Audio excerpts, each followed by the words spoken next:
सनातनः, सनातन धर्म का मूल भगवान हरि हैं या हर हैं।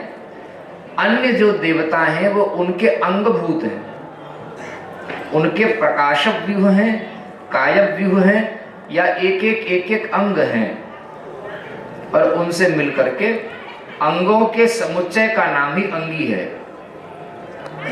हाथ है, पैर है, नाक है, इनसे मिल करके तो हम कहते हैं कि हम हैं। तो अलग अलग अंगों को मिला करके अंगी, अंगों का समुच्चय, हाँ, वही अंगी है।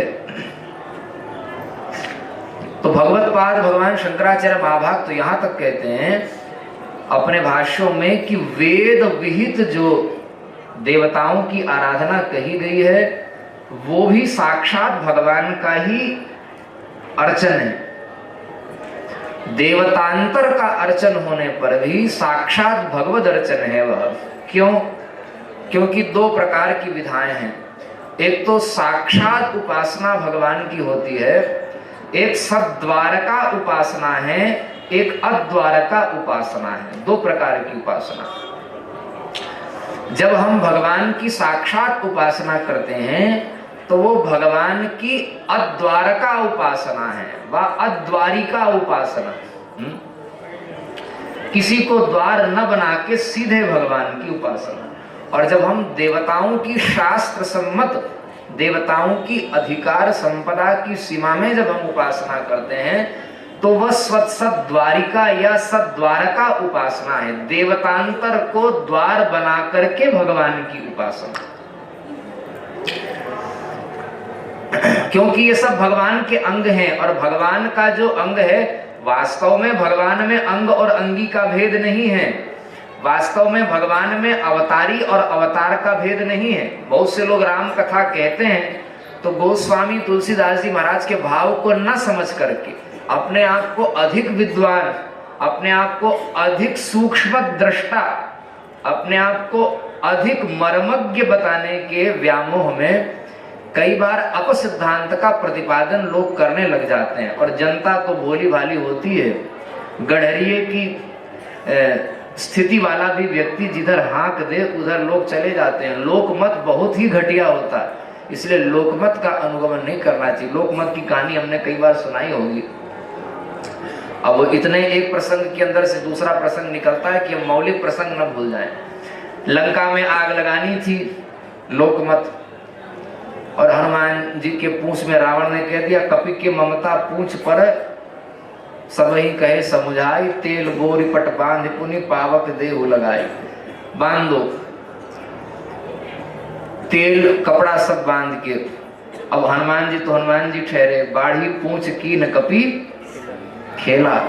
हाँ, बंगाल में कहते ना खेला हो गया, तो वो खेल करने लगे हनुमान जी। अब इतनी पूंछ बढ़ाई, इतनी पूंछ बढ़ाई कि पूरे नगर में ढोल मंजीरे तालियां ये सब बज रहे थे। शोभा यात्रा हनुमान जी की निकल रही थी। पूंछ जब बढ़ी तो कहा बंदर को घुमाया जाए, और सब अपने अपने घर के सामने से जितना कपड़ा तेल घी है सब ले लेकर निकले।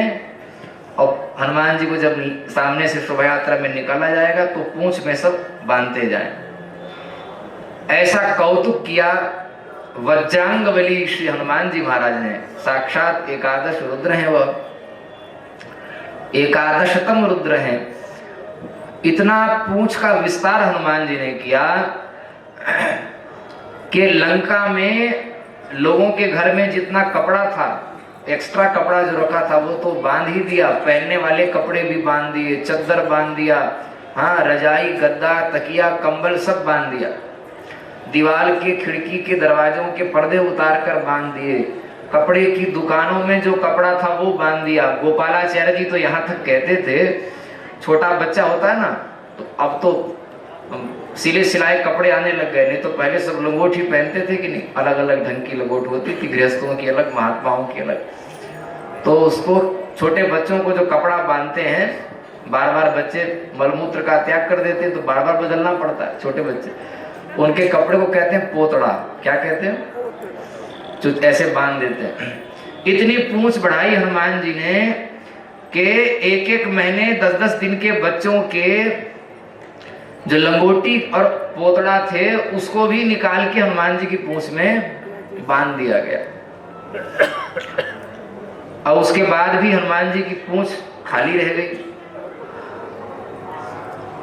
तो रावण के पास सूचना आई, सभा में जितने लोग बैठे थे कहा सब अपने ऊपर के कपड़े उतारो। हाँ, नीचे का कपड़ा धोती सबकी रहने दी। पुरुष वर्ग जितने थे सबके उत्तरी वस्त्र उतरवा ली, उसको भी बांध दिया। और आखिरी में रहा न नगर बसन घृत तेला। वो कहते थे तुलसीदास जी ने इस बात का समर्थन किया, ये बात झूठी नहीं है। रहा न नगर, नगर में बचा नहीं, वसन घृत तेला। इतनी पूंछ बढ़ाई और इतना बांधते गए वो सब राक्षस लोग कि न कपड़ा बचा, न तेल बचा, न घी बचा, सब साफ हो गया। और उसके बाद हनुमान जी को जब घुमाया गया तो बाजहि ढोल देहि तब सब तारी, नगर फेर पुनि पूंछ प्रजारी। कोई लात मार रहा है, वाल्मीकि रामायण में देखिए, कोई हनुमान जी को लात मार रहा है, कोई घूंसा मार रहा है, कोई पत्थर से मार रहा है। इतना अपमान हनुमान जी क्यों सह रहे हैं? सह रहे हैं। और ये सब क्या है? ये लोक मत है। क्या है? लोक मत है। ढोल बजने लगे, तालियां बजने लगी, हनुमान जी की शोभा यात्रा निकाली गई। शोभा बिगाड़ने के लिए शोभा यात्रा निकाली गई।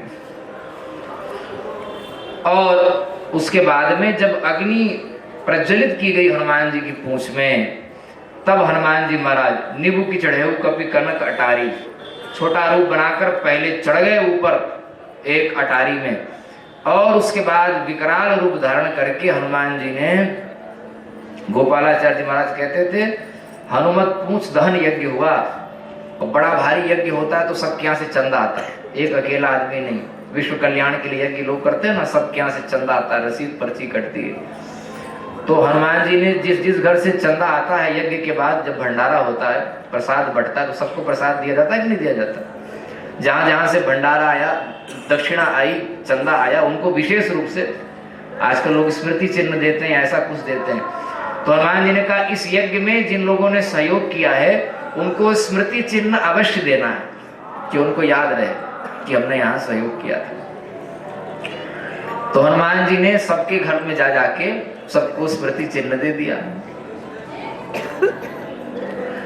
जब धू धू करके लंका जली तो पहले तो ढोल बज रहा था, लोग कह रहे थे मारो, काटो, जला दो, पीटो, लोग ये कह रहे थे। और जब सबके घर जलने लग गए, रावण का रनिवास भी जलने लग गया, कुछ नहीं बचा लंका में, एक विभीषण के घर को छोड़ करके सब कुछ जलने लगा। तब देखो पहले लोक मत था, मारो, पीटो, काटो, जला दो, हाँ, एक स्वर से, कोई विरोध करने वाला नहीं था। जब पूंछ कटने वाली थी तब विभीषण ने कहा था बस कि नहीं, मारो मत, नीत विरोध न मारिए दूता। उसके अतिरिक्त सब लोग एक मत थे, किसी ने विरोध नहीं किया। लेकिन जैसे ही लोगों का घर जलने लगा, तुरंत लोक मत बदल गया और सब ने एक स्वर से कहा, हम जो कहा यह कभी नहीं होई, बानर रूप धरे सुर कोई। बोले हमने तो पहले ही कहा था कि ये बंदर नहीं है। किसी ने कहा था? किसी ने नहीं कहा। एक क्षण में लोक मत बदल गया। तो लोक मत तो बदल जाता है। किस बारे में लोक मत की बात सुना रहे थे? प्राय सोता सब भूल ही गए होंगे, हैं? क्या? वो तो मौलिक बात है। तो लोक मत की तो हालत यह है। इसलिए लोकापवाद के चक्कर में कि अमुक अमुक अमुक अमुक अमुक अमुक लोगों का समर्थन हमको मिल जाएगा, लोकापवाद को पुष्ट करने के लिए जब कहीं कोई बात कही जाती है, वो बात कभी प्रमाण नहीं हो सकती। सिद्धांत ही, शास्त्र ही प्रमाण हो सकता है। तो ध्यान से सुनिए, हम बता रहे थे वेदांत के संदर्भ में, हम ये बात कह रहे थे कि मान लो देवता भगवान के अंग हैं, भगवान अंगी हैं, ठीक है, और सद्वारिका या सद्वारका उपासना, अद्वारिका या अद्वारका उपासना, इसके संदर्भ में हम बता रहे थे, ध्यान से सुनिए। हमने पूर्व में भी यह बात कही थी, आज पुनः इस संदर्भ में कह रहे हैं। भगवान यदि प्रकट होकर के दर्शन देंगे, श्याम सुंदर या भूत भावन मृत्युंजय भगवान विश्वनाथ दर्शन देंगे, तो उनके अंग में जो भस्म है, जो बागंबर है, जो गंगा है, जो जटाजूट है, जो रुद्राक्ष है, भगवान श्याम सुंदर प्रकट होकर दर्शन दें तो जो मुरली है, जो कटक मुकुट कुंडलादि आभूषण हैं, जो मुकुट है, जो लकुटी है, जो कमली है, जो पीतांबर है, जो बनमाला है, जो भी भगवान के आभूषण आदि भगवान के अंग संग हैं, क्या वे भगवान से पृथक हैं? क्या किसी सोनार की दुकान में गड़वाकर भगवान ने मुकुट धारण किया है क्या? ऐसा कौन सोनार होगा जो भगवान को मुकुट गढ़ के देगा? भगवान के नाम रूप लीला धाम सब नित्य सिद्ध अनादि अपौरुषेय हैं। तो भगवान का सब कुछ भगवत स्वरूप ही है। भगवान के दिव्य स्वरूप का, रूप माधुरी का जो हम दर्शन करते हैं, मुखमंडल की जो भगवत्ता है, वही भगवत्ता कटक मुकुट कुंडलादि में भी चरितार्थ है। भगवान प्रकट होकर जब दर्शन देते हैं, वहां अंगी और अंग में भेद सिद्ध नहीं है। वहां मुकुट की भी भगवत रूपता, कटक मुकुट कुंडलादि सबकी भगवत रूपता सिद्ध है। वहां मुकुट भी भगवत स्वरूप है, मुरली भी भगवत स्वरूप है, माला भी भगवत स्वरूप है। अंग और अंगी में वहां भेद नहीं है। ऐसे ही देवता भी भगवान के अंग होने पर भगवत स्वरूप ही है, क्योंकि अंगी का अंग का समुच्चय ही, अंगों का समुच्चय ही अंगी का स्वरूप होता है। और अंग का तिरस्कार साक्षात अंगी का तिरस्कार है। इसलिए भगवत पाद श्रीमद जगत गुरु आद्य भगवान शंकराचार्य महाभाग ने अंग अंगी संबंध को स्थापित करते हुए भी उपासना को दो भाग में विभक्त किया। एक सद्वारिका या एक सद्वारका उपासना, एक अद्वारिका या अद्वारका उपासना, दो भाग में विभक्त किया। और कहा साक्षात भगवान की जो उपासना है वो तो अद्वारिका उपासना है, और देवतांतर के अर्चन को भगवत पाद भगवान शंकराचार्य महाभाग ने श्रुति सम्मत श्रुति विहित जो देवार्चन है उसको सद्वारिका उपासना कहा है। देवताओं के द्वार से भगवान की उपासना।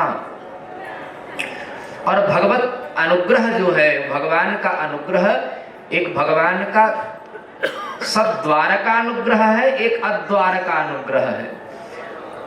जब देवताओं के द्वार से भगवान कृपा करते हैं, देवताओं की आराधना की, उससे जो फलादेश हुआ वो भी भगवान से ही प्राप्त है, क्योंकि तत्त देवताओं को तत्त देवता के पद के अनुरूप जो सामर्थ्य प्राप्त है, जो निग्रह अनुग्रह का सामर्थ्य देवताओं के पास है, वो भगवत प्रदत्त है उनके पास। और उन्हीं विहित शास्त्र सम्मत कर्मों का अनुपालन करने के फलस्वरूप भगवान के अनुग्रह से प्राप्त है, क्योंकि फल प्रदाता तो भगवान ही है। अस्तु, देवताओं के अनुग्रह से भी जो वस्तु प्राप्त है, फलादेश है, वो सद्वारका देवताओं के द्वार से भगवान का ही अनुग्रह है। और साक्षात भगवान के आराधन से जो फलादेश प्राप्त है वो क्या है? वो अद्वार का अनुग्रह है, द्वार बनाए बिना अनुग्रह है। लेकिन सद्वारका और अद्वारका अनुग्रह में राम रहस्योपनिषद में एक छोटा अंतर बताया गया। वहां पराम्बिका अयोनिजा जगत जननी श्रुति रूपा भगवती जानकी कहती हैं कि भगवान देवतांतर की आराधना से जो प्राप्त लौकिक पारलौकिक भोग पदार्थ हैं, वो भोग पदार्थ बारंबार तत्त देवताओं की पुनः पुनः अभ्यर्चना करके पुनः पुनः भोग पदार्थों के संग्रह की, उपभोग की वासना को बढ़ाते जाती है। लेकिन बहुत बार हम इस बात को कहते हैं निष्काम भजन करो, निष्काम भजन, ये बात अच्छी है, कहना चाहिए।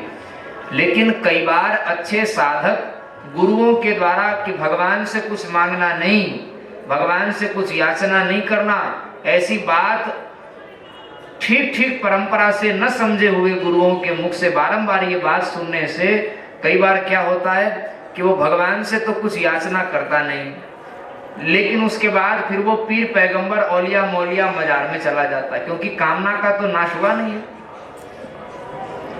इसलिए वल्लभाचार्य महाभाग सुबोधनी टीका में कहते हैं कि पति परायणा जो स्त्री है वो सर्वतो भावेन भगवान के प्रति, वृत्त चतुश्लोकी के भाष्य में षष्ठ स्कंद में सुबोधनी टीका में श्री वल्लभाधीश कहते हैं कि अजात पक्षा इवमा तरं खगाः स्तन्यम यथा क्या वत्स्यतरा सुदार्ताः प्रियं प्रियेव विषितं विषर्णा मनोरविंदाक्ष दृदृक्षते त्वाम।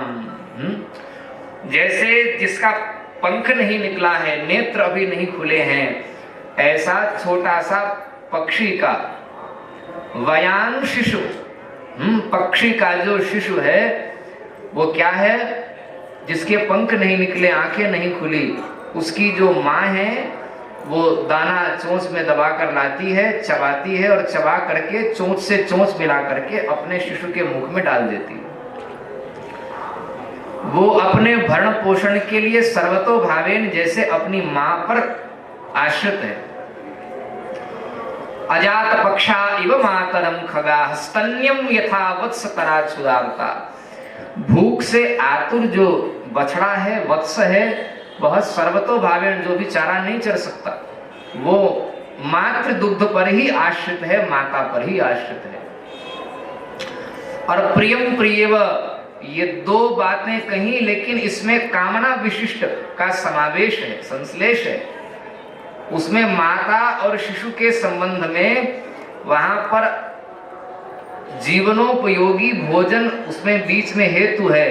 लेकिन तीसरा दृष्टांत वृत्तासुर ने दिया, वल्लभाचार्य जी कहते हैं ये निष्काम दृष्टांत है। प्रियम प्रियेव विषितम विषर्णा मनोरविंदाक्ष दृदीक्षते त्वाम।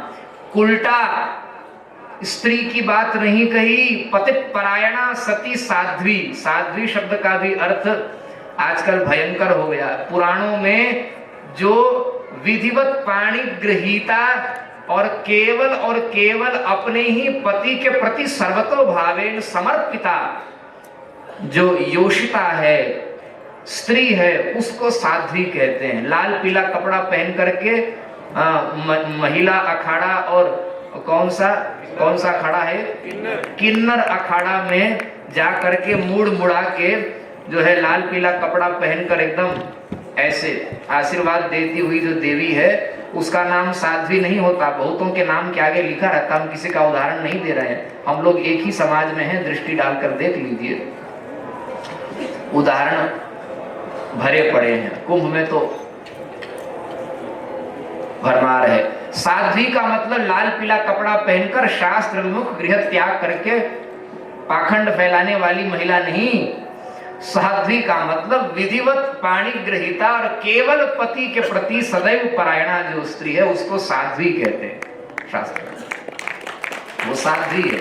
साधु बाबा जैसे चलता है ना, तो साधु शब्द का अर्थ भी वास्तव में केवल विरक्त हो, ऐसा। विरक्त का मतलब निवृत्ति परायण हो करके सन्यास के मार्ग पर चला गया, वही साधु है। जटाजूट हो, अमुक ढंग का तिलक हो, अमुक ढंग का वस्त्र हो, वही नहीं। साधु पुरुष का मतलब है शास्त्र के अनुरूप जिसकी प्रवृत्ति हो और उस प्रवृत्ति का फल जिसके जीवन में चरितार्थ हो रहा हो, उसको साधु पुरुष कहा जाता है।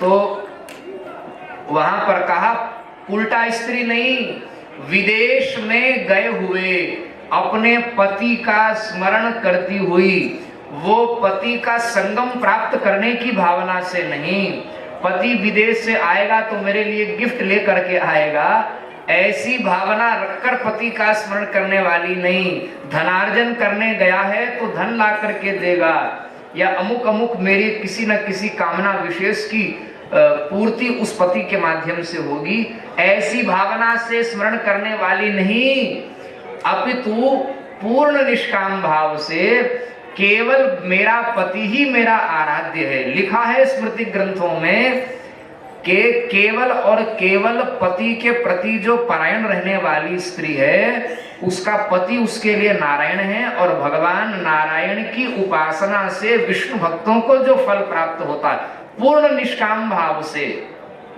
ये बात स्मृति ग्रंथों में लिखी है, उसको हमने कोट करके रखा है, हमको अभी ठीक से स्मरण नहीं है, विश्वामित्र स्मृति या विष्णु स्मृति दोनों में से एक का वचन है। वहां लिखा है पूर्ण निष्काम भाव से भगवान नारायण के परायण भक्तों को जो फल प्राप्त होता है वो केवल और केवल सती धर्म से अपने पति के प्रति ही परायणा रहने वाली स्त्री को प्राप्त हो जाता है बिना भगवान की उपासना के। सती धर्म में इतना बल है, बहुत बड़ा बल है। वो मांडव्य जी की कथा हम लोगों ने सुनी ही है सती के संदर्भ में। मांडव्य जो है वो अर्घ्य देते भगवान सूर्य को। एक दिन दोपहर में नींद लग गई और सायं संध्या का अर्घ्य छूट रहा था। पति को जगावे तो धर्म के लोप होने की दृष्टि से जगा भी सकते हैं, लेकिन माताओं के लिए विशेष निर्देश है कि वो एकदम शमित होकर पति सो रहे हों तो जगाना नहीं चाहिए। अब अगर जगावें तो भी अपराध लगे, न जगावें तो उनका धर्म का लोप हो जाएगा। उस समय मांडव्य की पत्नी ने भगवान सूर्य की ओर संकेत करके कहा, अगर मैं पति परायणा हूं, केवल और केवल अपने पति का ही मैंने मन बुद्धि और काया से सेवन किया है, वचन से सेवन किया है, तो जब तक मेरे पति अपने धर्म की पूर्ति नहीं कर लें तब तक सूर्यास्त नहीं होगा। और पुराणों में लिखा है कैसे जाना, मांडव्य जी ने उठे और जब पुष्प रख करके अर्घ्य दिया और अर्घ्य पात्र से पुष्प जब नीचे गिरा तो कालातिक्रमण तो हो चुका था, अब उसको बैलेंस भी करना है, उसका तालमेल बनाना है, उसमें जो तारतम्य आ गया उसकी पूर्ति होनी कि नहीं होनी है।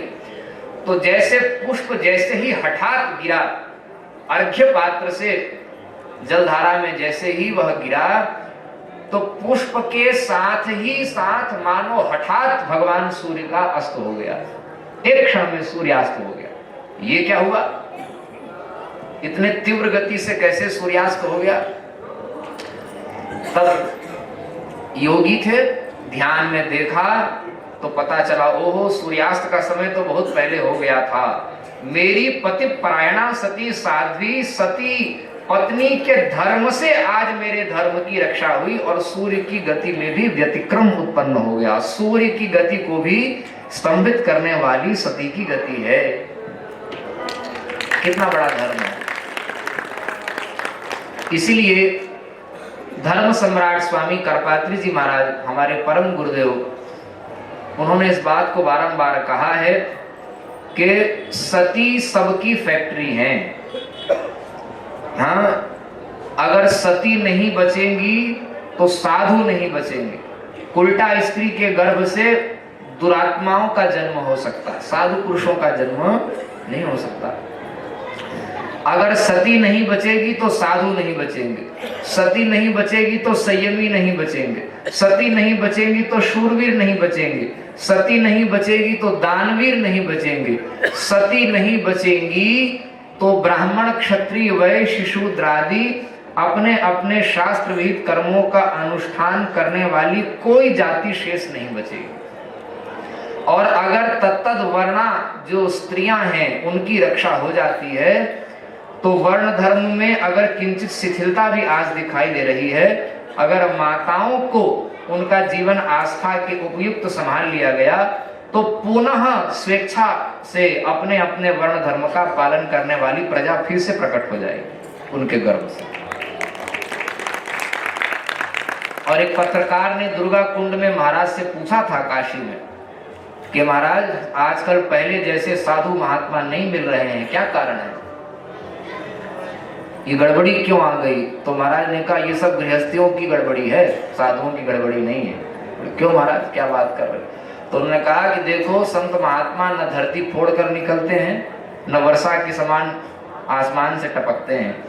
साधु भी, संत महापुरुष भी, विरक्त लोग भी किसी न किसी माता पिता के गर्भ से आते हैं। महाराज के शब्द हैं, वहां उन्होंने पत्रकारों से कहा कि अगर फैक्ट्री में ही गड़बड़ी हो तो प्रोडक्शन में गड़बड़ी जरूर होगी। हाँ, गृहस्थ आश्रम क्या है? उत्पत्ति का द्वार वही है। तो सतियों की रक्षा होनी चाहिए। वल्लभाचार्य जी ने, सुनिए, सकाम और निष्काम भक्त के संदर्भ में कह रहे थे। इस श्लोक की व्याख्या में वल्लभाचार्य जी कहते हैं कि भैया ये जो उदाहरण था, अजात पक्षा इव मातरम खगाह स्तन्यम यथा वत्स पराचुदारता, ये दोनों सकाम उदाहरण थे। माता और शिशु के बीच में यहाँ कामना है, भले ही जीवनोपयोगी कामना है, लेकिन कामना है।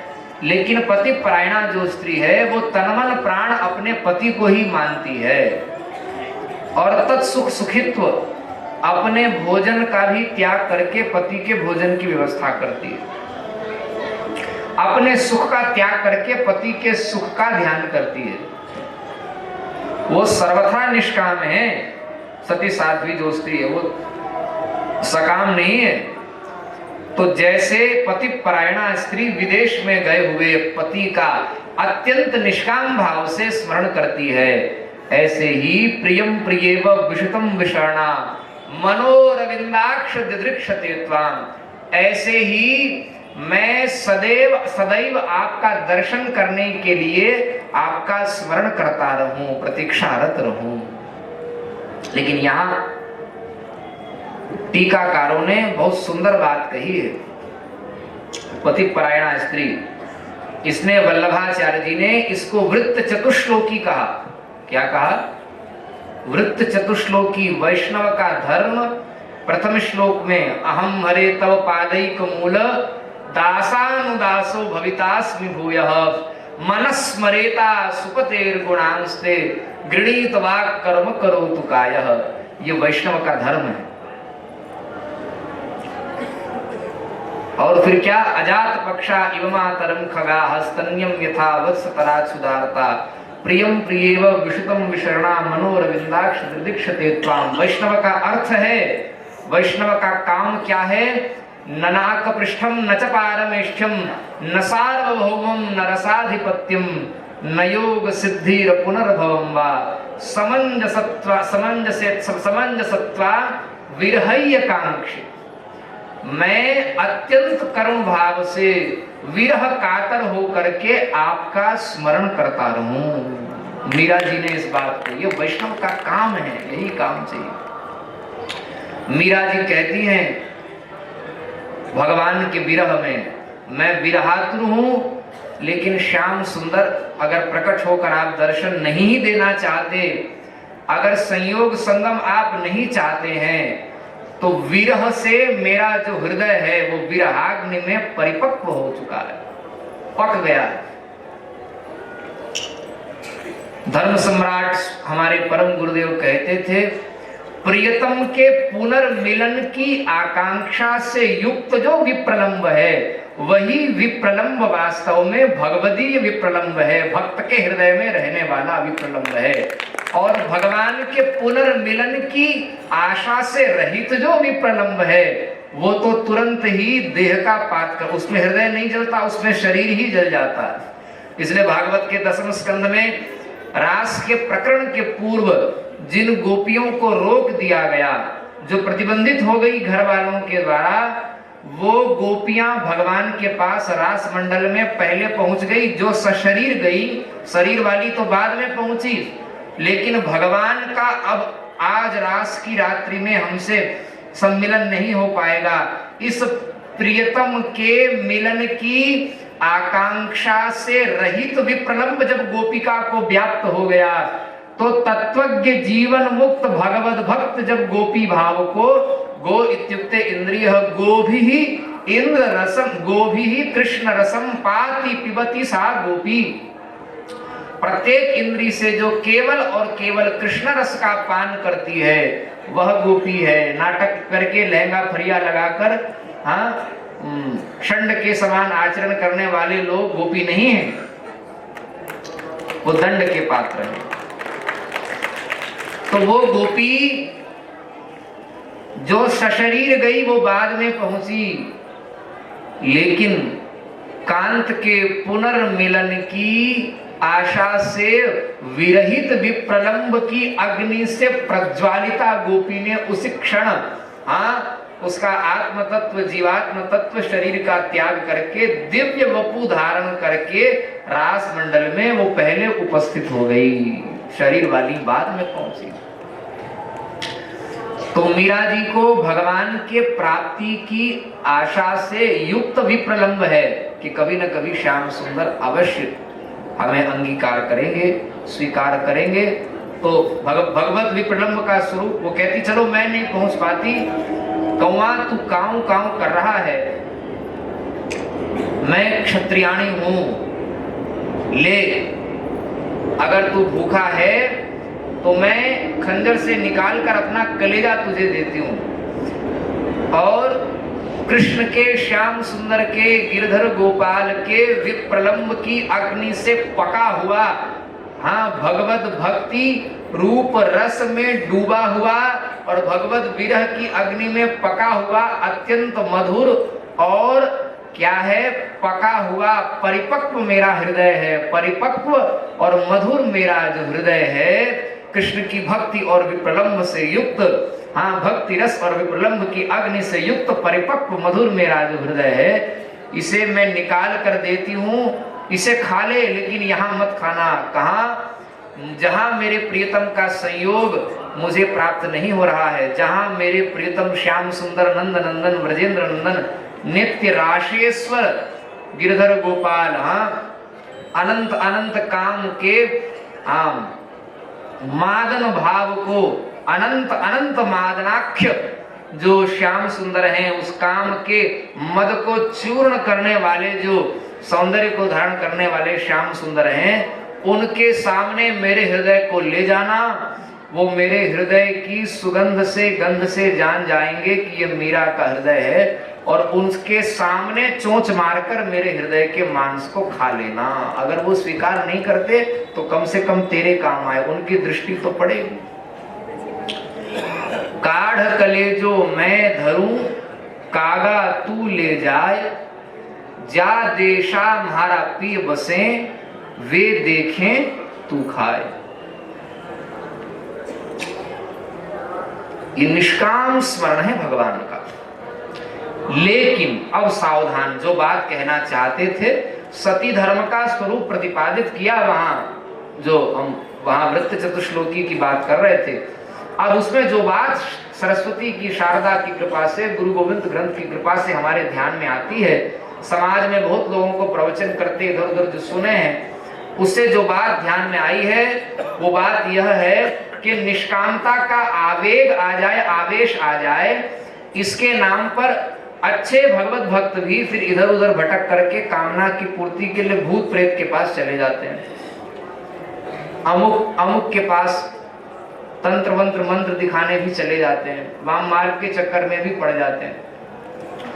अच्छे साधक आते हैं और कहते हैं भैया हमको श्री विद्या की दीक्षा लेनी है। कहां से दीक्षा ली है?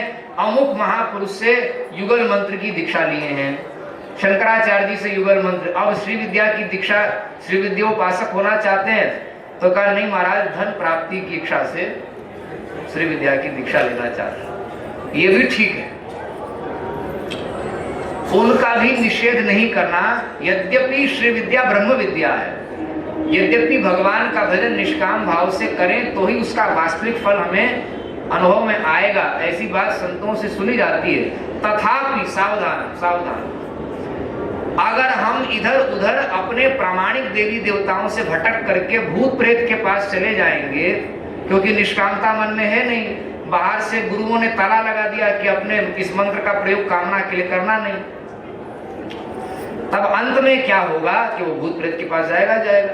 लेकिन भगवान ने श्रीमद् भगवत गीता में चतुर्विधा भजन्ते माम 4 प्रकार से मेरा भजन करने वाले मेरे भक्त हैं, आर्त, अर्थार्थी, जिज्ञासु और ज्ञानी। च से प्रेमी लिया है, ज्ञानी च भरतर्षभ में च से मधुसूदन जी ने प्रेमी भक्त को लिया, बात अलग है। लेकिन 4 को भी लें तो वहां पर स्वामी ब्रह्मानंद जी महाराज आर्त और अर्थार्थी को भी भक्त कहा कि नहीं कहा? आर्त और अर्थार्थी भी भगवत भक्त है, और आर्त अर्थार्थी भगवत भक्त को भी सामान्य आर्त अर्थार्थी से श्रेष्ठ फल मिलता है, करोड़ों गुना अधिक श्रेष्ठ फल मिलता है। आर्त अर्थार्थी तो सब है संसार में, प्रायः सब है, लेकिन जो भगवान के शरणागत होकर के आर्त अर्थार्थी हैं और सामान्य रूप से जो आर्त अर्थार्थी हैं, उनमें जमीन आसमान का अंतर है। और प्रामाणिक प्रवचन की विधा यही है कामना के संदर्भ में। हमारे पूज्य गुरुदेव जगत गुरु भगवान इस बात को बहुत सुंदर ढंग से कहते हैं कि अगर कामना भी आई तो भगवान के प्रति आई ना। सेठ साहूकार के सामने हाथ नहीं फैलाए और लोगों से हाथ नहीं फैलाए, हाँ, भगवान ही प्रणाम, भगवान ही हमारी आकांक्षा की पूर्ति करेंगे। वहां जैसे सती साध्वी स्त्री भाव हमारे मन में आता है, सती साध्वी स्त्री वो निष्काम तो होती है, लेकिन निष्काम होने पर भी अगर उसको अन्न जल वस्त्र आदि की आवश्यकता है तो पति परायणा होने के कारण वो किसकी शरण में जाएगी? पड़ोसी के पास तो नहीं जाएगी ना कि हमारे वस्त्र फट गए हैं तो हमें वस्त्र दे दो, अमुक चीज की आवश्यकता है। अत्यंत निष्काम भाव से पति परायणा होने पर भी जैसे अपने योग के वहन के लिए, अपने लोक व्यवहार की पूर्ति के लिए जैसे वो पति के प्रति समर्पित रहती है, उससे उसकी निष्कामता में बाधा उत्पन्न नहीं होती। ऐसे ही अगर भक्त के मन में पूर्व में कोई कामना भी है और वो भगवान से ही आशा करता है, अगर वो दूसरे से आशा करे तो उसका सती धर्म नष्ट हो गया। अगर भक्त भगवान के प्रति कामना करता है तो उसका अनन्यत्व बाधित नहीं हुआ। भगवान के हम शेष हैं, भगवान के अंश हैं, तो शेष की पूर्ति शेष ही करता है। इसलिए रामानुजाचार्य जी ने, देखिए कहने सुनने की बात अलग है, कोई किसी आचार्य पर कुछ कह देता है, कोई किसी आचार्य पर कुछ कह देता है, बुरा नहीं माने और मैं पहले ही क्षमा मांग रहा हूं, लेकिन हम अहंकार की दृष्टि से बात नहीं कर रहे हैं, बहुत विनम्रता पूर्वक ये बात निवेदित कर रहे हैं। शंकराचार्य जी के बारे में जो लोग, तो दर्शन के बारे में कोई कुछ कहना बंद कर दिया, और कतिपय कुछ लोग दर्शन के बारे में इधर उधर प्रवचन करने का प्रयास करते हैं, तो चाहे शांकर मत के लोग हों, चाहे अन्य वैष्णवादी मत के लोग हों, वो शंकराचार्य जी का मत कहते कहते मान लो कोई विशिष्टाद्वैत के समर्थन में प्रवचन कर रहा है, कब विशिष्टाद्वैत के समर्थन में बोलते बोलते कभी वह विशिष्टाद्वैत का ही खंडन करने लगे, उनको पता नहीं चलता। शंकराचार्य जी के मत के संदर्भ में बोलते हुए कब लोग शंकर भाष्य के विरुद्ध बोलने लग जाते हैं, उनको ही होश नहीं रहता कि हमारी गाड़ी किस पटरी पर चली गई। जाना था जापान, पहुंच गए चीन, एक कहावत है कि ऐसा होता है। हम उदाहरण देना नहीं चाहते हैं। दार्शनिक पक्ष का जिसको ज्ञान नहीं है वो शास्त्र के किसी भी स्थल का तात्पर्य नहीं जान सकता। कर्म कांड का भी तात्पर्य अर्थ समझ जाएगा, ऐसे ऐसे विधा करना ही समझ जाएगा, लेकिन तत्त कर्म का जो विशेष अपूर्व है, उस विशेषापूर्व का जो तात्पर्य है वो नहीं जान सकता। ये पक्की बात है। इसीलिए जब तक समर्थ गुरुजनों की कृपा से वेदों के अवान्तर और मुख्य उभयविध तात्पर्य का ज्ञाता जो नहीं होगा, वो शास्त्र के किसी स्थल का मौलिक तात्पर्य नहीं जान सकता। तो जो निष्कामता का बहुत प्रवचन करना ठीक है, प्रयास करना चाहिए कि हम निष्काम हो, लेकिन ये बात भी भगवान की कृपा से आती है। यह गुण साधन थे नहीं हुई तुम्हारी कृपा, सकाम भाव से ही सही भगवत शरणागति स्वीकार। सीता जी का वचन है राम रहस्योपनिषद में। हम फिर से उस बात को, इन सारी बातों को वहां अब ले जा करके क्या कर देते हैं, रख देते हैं। उपसंहार, उपक्रमोपसंहार आदि जो है ना, अर्थवाद है उसमें, और उसमें अभ्यास है, अपूर्वता है, ये सब। उसके बाद उपपत्ति है, अब उपसंहार में ले जा रहे हैं उसको। तो वही विषय पुनः वहां स्थापित होगा कि भगवान के प्रति अगर कोई हमारे मन में कामना भी आती है भगवान के प्रति, तो पूज्य गुरुदेव कहते हैं ना कि भगवान ये विचार करते हैं, सेठ साहूकार देवी देवताओं की शरण में न जा करके हमारी ही शरण में आया।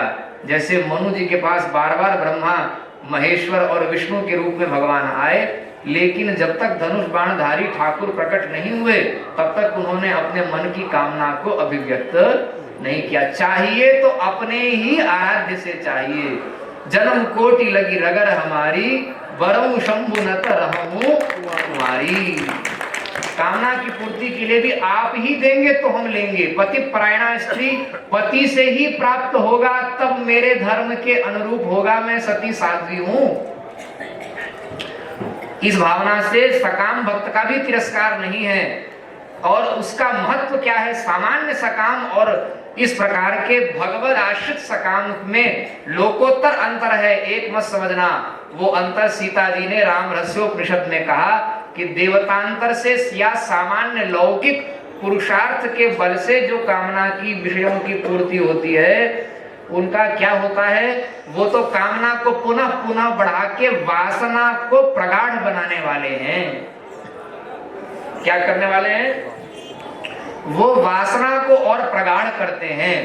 लेकिन भगवान के अनुग्रह से जो कामना की पूर्ति होती है, वो पदार्थ भगवत प्रसाद स्वरूप जब हमें प्राप्त होता है, तो उस सकाम साधक को भगवत आराधना के बल से जो कामना की पूर्ति हुई, वो भगवत प्रसाद स्वरूप जो पदार्थ प्राप्त हुआ कामना की तृप्ति के लिए, एक तो सामान्य ढंग से कामना की पूर्ति करेंगे तो क्षणिक तृप्ति होगी, क्षणिक निवृत्ति होगी, तृप्ति नहीं। कामना की क्षणिक निवृत्ति होगी, तृप्ति नहीं होगी, पुनः पुनः दूसरा दूसरा काम उत्पन्न होके वासना और घनीभूता प्रगाढ़ होती चली जाएगी।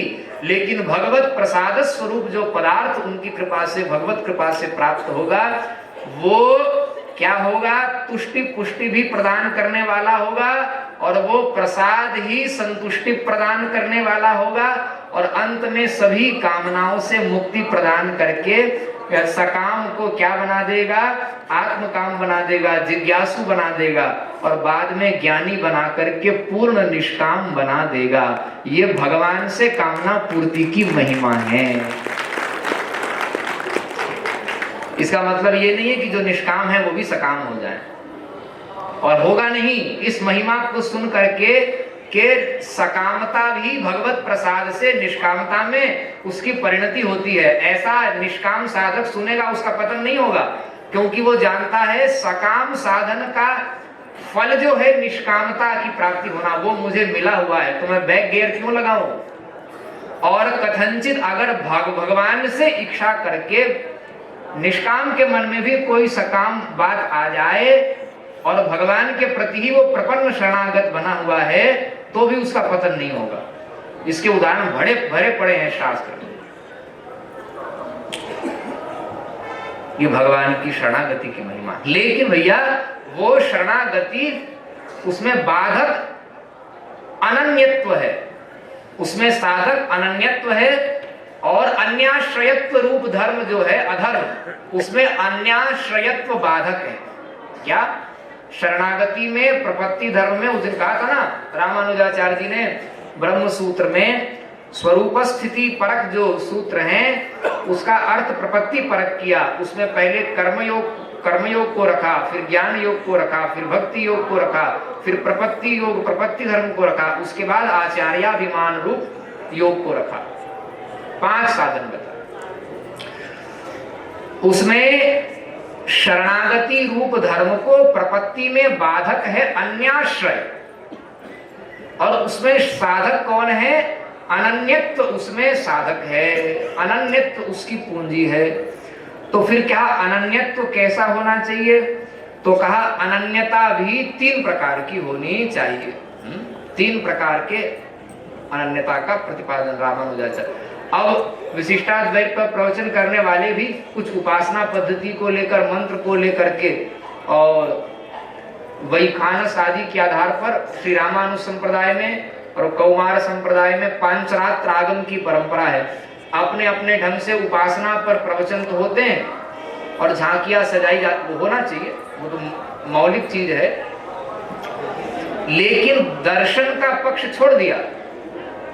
अपने संप्रदाय का भी दर्शन ठीक से नहीं पता है। अपने अपने संप्रदाय का डंका बजाने वाले लोग, उनको ठीक से अपने संप्रदाय के दर्शन का ज्ञान नहीं है। अब भाषण चाहे घंटों देते रहिए, सिद्धांत का, दार्शनिक पक्ष का ज्ञान नहीं है तो फिर बस कहने सुनने की बातें हैं, तात्पर्य कभी नहीं आएगा। लेकिन निंदा में तात्पर्य नहीं है, दर्शन को समझने का प्रयास करना चाहिए, ये हम कहना चाह रहे हैं। निंदा में नहीं, नहीं निंदा निंद्यम निंदितुम प्रवर्तते अपितु विधेयम स्तोतुम। हमारा स्तुत्य पक्ष यह है, हाँ, सर्व स्वीकार्य हमारा जो आग्रह है वो यह है कि दार्शनिक ग्रंथों को सुनने का, समझने का, पढ़ने का प्रयास करना चाहिए। जो वे लोग कर रहे हैं उससे भी कभी ना कभी वहां तक वो पहुंचेंगे, आज नहीं तो कल, लेकिन प्रयास अपनी ओर से होना चाहिए, ये हमारा तात्पर्य, न कि निंदा में तात्पर्य। तो रामानुजाचार्य जी ने कितनी सुंदर बात, और कोई भेद नहीं है। और जिसने, स्वामी जी कल ये बात हम कह रहे थे, जिसने वास्तव में अवान्तर और मुख्य सभी तात्पर्यों को श्रुति के जान लिया, वो श्रुति सम्मत जितने दर्शन अनादि काल से प्रवर्तित हैं, उनमें कोई मत किसी का खंडन करे। जिस विद्वान ने श्रुति के अवान्तर और मुख्य तात्पर्य को जान लिया, वो किसी के द्वारा किसी अवान्तर तात्पर्य का या अवान्तर तात्पर्यज्ञ के द्वारा मुख्य तात्पर्य ज्ञाता के नय का मत का भी अगर कोई निराकरण करे तो उस विद्वान की बुद्धि में विचलन पैदा नहीं होता, वो स्थिर बना रहता। जैसे आनंदमयी माँ कहती थी ना, वो कितना समझ के कहती थी ये तो वही जाने, हमको हमारा प्रणाम है उनको, लेकिन वास्तव में वो कहती थी ना, आप जहां पर हैं वहीं वहां से ऐसे ही दिखाई देता है, और वहां ऐसा ही दिखाई देना चाहिए। कर्म का अधिकारी अगर मीमांसा दर्शन के उपयुक्त अपना मस्तिष्क नहीं बनाएगा तो कर्म में ऐसी निष्ठा और ऐसी सावधानी उसके जीवन में नहीं आ सकती। कर्माधिकारी को कर्म में अनन्य निष्ठा उत्पन्न हो, इसके लिए उस प्रकार के भाष्य आवश्यक हैं। भले ही उसमें उत्तर मीमांसा का खंडन, वेदों के मुख्य तात्पर्य का ही खंडन क्यों ना करना पड़े, लेकिन वहां वेदों के मुख्य तात्पर्य का खंडन अवान्तर तात्पर्य में, अवान्तर तात्पर्य के अधिकारी को निष्ठा हो, इसके निमित्त अगर किया जाता है तो वहां श्रुति द्रोह नहीं लगता। इसलिए भगवान बुद्ध को श्रुति द्रोह नहीं लगा, लेकिन उनका खंडन अवश्य किया जाएगा उत्तरवर्ती आचार्यों के द्वारा। ये भी सिद्धांत, ये श्रुति का स्वरूप है।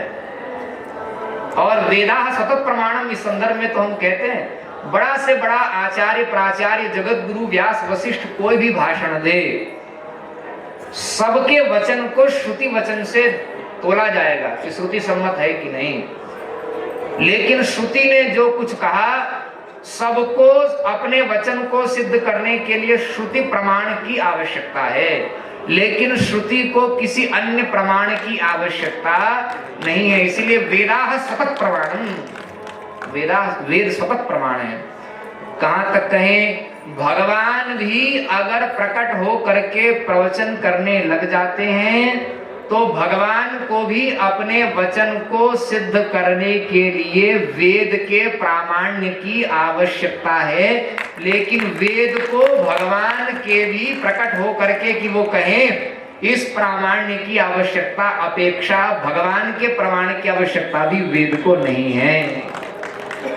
जैसे भगवान के अंदर षडभग है, षडैश्वर्य संपन्न है भगवान, ऐसे ही श्रुति का भी 6 ऐश्वर्य है। सायणाचार्य जी ने ऐतरेय संहिता के भाष्य में इसको लिखा, श्रुति के षडैश्वर्य हैं, उनमें गोपन, प्रकाशन और स्वतंत्र प्रामाण्यत्व रूप जो श्रुति का स्वरूप है, वो श्रुति के षडैश्वर्य में एक ऐश्वर्य है।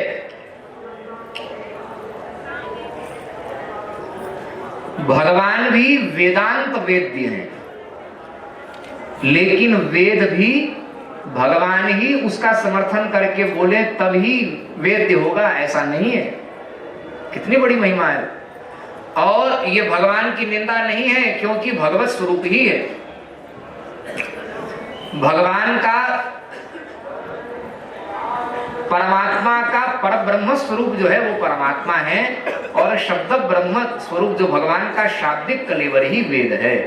तो भगवान में, वेद में और वेद के तात्पर्य भूत भगवान में कोई अंतर नहीं है। एक शब्द युक्त ज्ञान स्वरूप है और एक शब्द रहित ज्ञान स्वरूप है। ठीक है, तो इसको जानना चाहिए, नाम लेने मात्र से नहीं होगा। अनन्यत्व कैसा है तो कहा प्रपत्ति धर्म में श्री रामानुजाचार्य जी ने।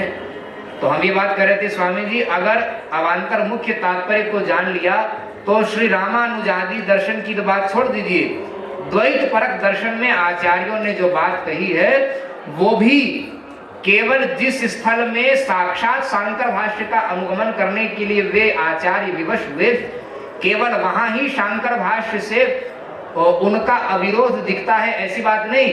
जिन स्थलों पे वो अद्वैत का खंडन करते हुए दिख रहे हैं, उन स्थलों की पंक्ति को भी उनकी अगर पढ़ें और मुख्य अवान्तर दोनों तात्पर्य का ज्ञाता अगर उसको पढ़ेगा तो अद्वैत के खंडन में प्रस्तुत जो द्वैतवादियों की पंक्ति है वो पंक्ति भी वास्तव में अद्वैत में प्रयुक्त हो रही है। कैसे हो रही है, ये उन विद्वानों की दृष्टि में प्रकट होती है। ये सच्ची बात है, इसमें अतिरेक नहीं है। जैसे कल हमने उदाहरण दिया कि रामानुजाचार्य जी ने विशिष्टाद्वैत, जीव जगत और जगदीश्वर, इन तीन विशेषणों से युक्त जो परमात्मा है, तीन विभाग हो गए। अद्वैत को तो माना, एक ही अद्वैत तत्व जब तीन विशेषणों से विशिष्ट हो जाता है तब, और वास्तव में अत्यंत सूक्ष्म स्वरूप जो विशिष्टाद्वैत का है वो तो स्थूल चिदचिद विशिष्ट ब्रह्म और सूक्ष्म चिदचिद विशिष्ट ब्रह्म जो है उससे विशिष्टाद्वैत की सिद्धि होती है। सृष्टि काल में स्थूल चिदचिद विशिष्ट ब्रह्म होता है और प्रलय काल में सूक्ष्म चिदचिद विशिष्ट ब्रह्म होता है, क्योंकि महाप्रलय की मान्यता विशिष्टाद्वैत दर्शन में नहीं है। हम सावधानी पूर्वक ही कह रहे हैं। वो लोग प्रलय को ही महाप्रलय कहते हैं और ये उन्होंने शास्त्र की हत्या नहीं कर दी। पुराणों में भी स्वामी जी परम पूज्य जगत गुरु भगवान ने भक्ति रसार्णव ग्रंथ 2 बार से ज्यादा लगभग हमने उनको आद्यंत उसको सुनाया और उनके सभी कठिन स्थलों को उनसे श्रवण करने का हमको सौभाग्य मिला। जो अर्थ के प्रकरण में वहां पूज्य गुरुदेव ने हमें बताया कि पुराणों में विवक्षित प्रकरण है यह। पुराणों में प्रलय को बहुत जगह महाप्रलय के रूप में प्रस्तुत किया गया है, भगवान के नाम रूप लीला धाम की महिमा के ख्यापन की दृष्टि से।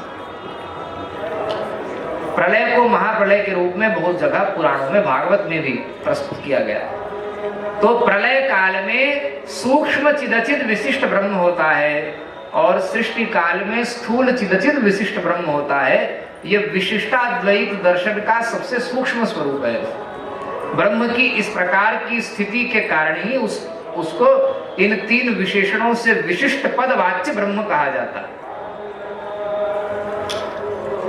लेकिन 3 रूपों में वह अभिव्यक्त होता है विशेषण से युक्त होकर के।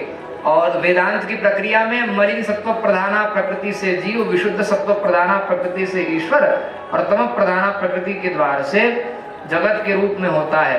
हेतु अलग अलग बता दिए और मुख्य रूप से हेतु बताकर के 3 रूपों में अभिव्यक्ति अद्वैत दर्शन ने कहा। और वहां पर विशेषण को हेतु बता करके भगवद अभिव्यक्ति रूपत्रय में हुई। दोनों जगह बात एक है कि नहीं स्वामी? अब वहां माया शक्ति को लेकर जो भी बात है वो माया शक्ति के संदर्भ में कई बार हम लोग गुरुदेव से श्रवण कर चुके हैं। वैष्णवाचार्यों ने भगवत शक्ति का जिस रूप में प्रतिपादन किया है, शंकराचार्य जी ने, श्रुतियों ने माया शक्ति का उसी रूप में प्रतिपादन किया है।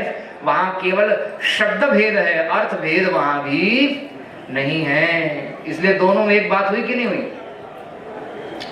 भेद करना हो तो भेद भी कर सकते हैं, अभेद करना हो तो अभेद भी। इसलिए विदुषां की अशोभनम, यही विद्वानों के लिए अशोभनीय नहीं है। और ऐसा सामर्थ्य उसी विद्वान के अंदर हो सकता है जिसने वेदों के मुख्य और अवांतर दोनों तात्पर्य को जाना है।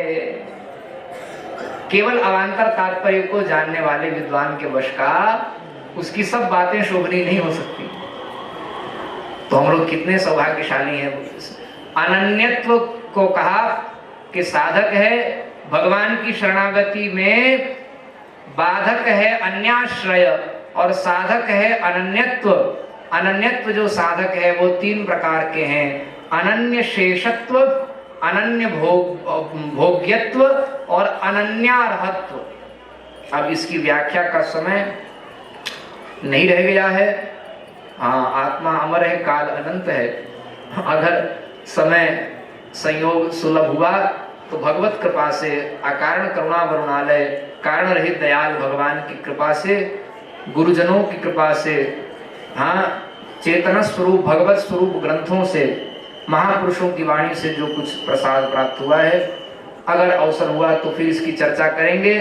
अनन्य शेषत्व, अनन्य भोग्यत्व, अनन्यार्हत्व की बाधा भी अगर सकाम भाव से भगवान का स्मरण भी करते हैं तो भी इनकी बाधा नहीं होती है। और सभी आचार्यों के मत में, सिद्धांत में यह बात चरितार्थ है। सभी आचार्यों का मधुर समर्थन इसको प्राप्त है। आज हम सभी पुनः अब जगत गुरु भगवान का मंगलमय दर्शन और मार्गदर्शन प्राप्त करेंगे। धर्म, अध्यात्म और राष्ट्र से संबद्ध अपनी जिज्ञासाओं का निवेदन श्री चरणों में करके श्रीमुख से उसका अत्यंत शास्त्रीय समाधान हम सभी उनके कृपा कटाक्ष से प्राप्त करेंगे। और आप सभी, हम सभी परम सौभाग्यशाली हैं कि हम सबों को वेदादि शास्त्र सम्मत ये ज्ञान विज्ञान पूज्य जगत गुरु के श्रीमुख से प्राप्त हो रहा है। ये उन भगवान की विशेष कृपा इस युग में हम लोगों पर है। ये बात बहुत ही लाग लपेट शून्य है, क्योंकि सबसे ज्यादा मिलावट प्रवचन में है इस समय। क्योंकि अभिव्यक्ति के लिए सबको पहले प्लेटफॉर्म चाहिए था। जब से सोशल मीडिया आया सबके हाथ में प्लेटफॉर्म है। पैर के नीचे प्लेटफॉर्म कब आए, हाथ में सबके प्लेटफॉर्म आ गया। तो जिसके मन में जो आ रहा है, भारत स्वतंत्र है। इसीलिए इस समय में हम लोगों को ऐसे आचार्य चरण प्राप्त हैं।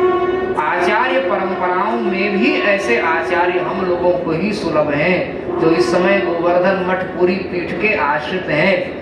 वे लोग धरती के सबसे सौभाग्यशाली लोग हैं, इसमें कोई संदेह अतिशयोक्ति नहीं है। और जिसका माल खाता है उसकी डकार मारता है, ऐसा मत समझना। ये बात हम गुरुजनों की कृपा से पूरी ईमानदारी से कह रहे हैं, इसमें कोई अतिशयोक्ति नहीं है। हम सब परम सौभाग्यशाली हैं। भगवान से प्रार्थना करते हुए कि हम सभी अपने जीवन का प्रयोग विनियोग, वास्तव में इसका प्रयोग जिसमें होना चाहिए, वो गुरु गोविंद और ग्रंथ के कृपा कटाक्ष के भाजन बनते हुए हम सब अपने जीवन को वैसे ही चलाएं, ऐसी प्रार्थना भगवान से करते हुए हम सभी जगत गुरु भगवान का मंगलमय मार्गदर्शन प्राप्त करेंगे। 6 फरवरी तक जगत गुरु भगवान यहाँ विराजेंगे। आप सभी यहाँ दोनों सत्रों में उपस्थित होकर के लाभान्वित हों, जगत गुरु का मंगलमय दर्शन और मार्गदर्शन प्राप्त करें। सायं सत्र का समय 5 बजे से, आराम से आप लोग मत आइए, ठीक समय पर आ जाइए, क्योंकि गंगा यमुना सरस्वती में हम कह रहे थे ना, सरस्वती की धारा यही है, संतों के मुख से प्रवाहिता सरस्वती, इसमें भी गोता लगाना है। तो हम सभी ठीक समय पर सत्संग में उपस्थित हों और धर्म अध्यात्म राष्ट्र से संबद्ध अपनी जिज्ञासाओं का समाधान श्री चरणों से प्राप्त करें। वेद वेदांग वेदांत का कोई ऐसा सिद्धांत नहीं जो जगत गुरु की वाणी में नृत्य न करता हो। और इस समय में जगत गुरु की वाणी ही एक ऐसी वाणी है जो वेदादि शास्त्रों का, वेदादि शास्त्रों में थोड़ा भी इधर उधर फेरबदल किए बिना वो प्रतिपादन करते हैं। जैसा शास्त्रों में कहा गया, और भी महापुरुष हो सकते हैं, लेकिन हम जिन महापुरुषों को सुन पा रहे हैं भगवत कृपा से, उनमें ये बात हमको जहां तक समझ में आई है, अत्यंत निर्दुष्ट सिद्धांत, जैसे कि श्रुति का समर्थन होता है ना, जो श्रुति ने कहा वो करने में ही माता पिता और गुरु की वाणी बिना ही विचार करे शुभ जानी, बिना विचार से उनका अनुगमन करने से लाभ ही लाभ होगा, ऐसे गुरुओं के स्वरूप को कहा गया है। लेकिन ऐसे गुरु भी सब लोग नहीं होते हैं, ये बात भी ध्यान रखने की है। लेकिन माता पिता, और ऐसे माता पिता भी सब नहीं होते हैं। आप मूंद करके माता पिता की बात माने तो बहुत से माता पिता नास्तिक ही बना देंगे। शास्त्र की सीमा में माता का, पिता का, गुरु का जो स्वरूप है उसके संदर्भ में, तो माता पिता और गुरु की वाणी बिन ही विचार करें सुख जानी, ऐसे गुरु जो होते हैं शास्त्र सम्मत, ऐसे गुरु जगत गुरु भगवान हैं। तो हम सबों को ऐसे गुरुदेव प्राप्त हैं, हम सब उनके मंगलमय चरणाश्रय से कृतार्थ हो रहे हैं। सभी